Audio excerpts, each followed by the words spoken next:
इस तस्वीर को देख रहे हैं, ये वही देश है जिसे बात बात पर इंडियंस बॉयकॉट की धमकी देते रहते हैं। और सच ये है कि आने वाले कुछ ही सालों में ये देश पूरी दुनिया के लिए एक बेहतर क्लाइमेट फ्यूचर तय करने वाला है। Call to boycott Chinese products is also growing louder across India, calling for both military and economic action after 20 Indian soldiers were killed along the border with China for the first. अब तक आप समझ गए होंगे कि मैं किसकी बात कर रही हूँ। हमारा पड़ोसी देश चीन। चीन आज दुनिया में सबसे ज्यादा सोलर और साफ ऊर्जा बना रहा है।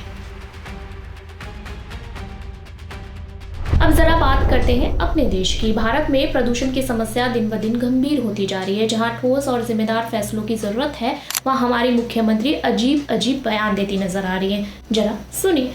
हमारे कार्यकाल में वो डाटा कम हुआ है, बढ़ा नहीं है, कतई नहीं बढ़ा है। ऐसा आपका टेम्परेचर है, आपको जो किसी भी इंस्ट्रूमेंट से पता चलता है, तो उसमें watering is the only solution, जो हम भी कर रहे हैं, जो पिछली सरकारें भी करती थी। और वो हॉटस्पॉट पे ही होता है, जहां सबसे ज्यादा पॉल्यूशन होगा वहीं तो आप सफाई करेंगे। अभी आपने दिल्ली की मुख्यमंत्री को देखा, अब हमारे पर्यावरण मंत्री को देखिए, जिनका काम जल, जंगल, जमीन बचाना होना चाहिए। उनका ज्यादातर समय रीट्वीट करने में निकल रहा है। और यही नहीं, इन्होंने एक और बड़ा फैसला भी कर दिखाया है। दिल्ली का औसत AQI जो 2018 में 213 था, वो कम होकर के 187 हुआ है।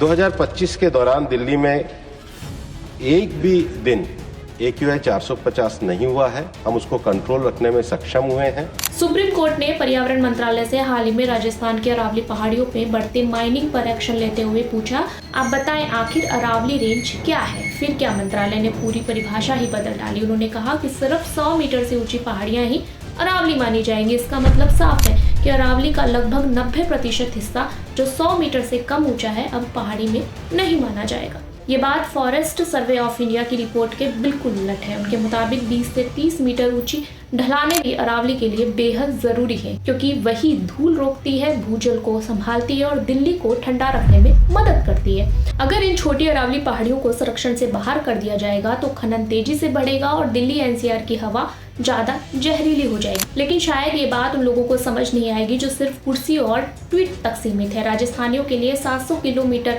तक फैली अरावली सिर्फ पहाड़ों की एक कतार नहीं, बल्कि ये रीढ़ की हड्डी है जो दूसरे राज्यों के लिए जीवन रेखा जैसा काम करती है।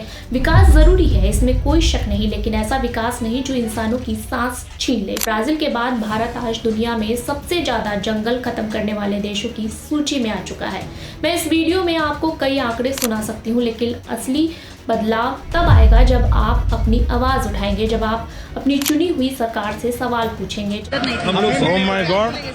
जब आप जवाबदेही मांगेंगे, ताकि थोड़े समय के फायदे के लिए पर्यावरण की बलि न दी जाए, क्योंकि पर्यावरण बचेगा तभी हम बचेंगे। अगर आप भी बदलाव चाहते हैं तो इस वीडियो को ज़्यादा से ज़्यादा शेयर करिए और पंचदूत न्यूज़ को फॉलो करिए।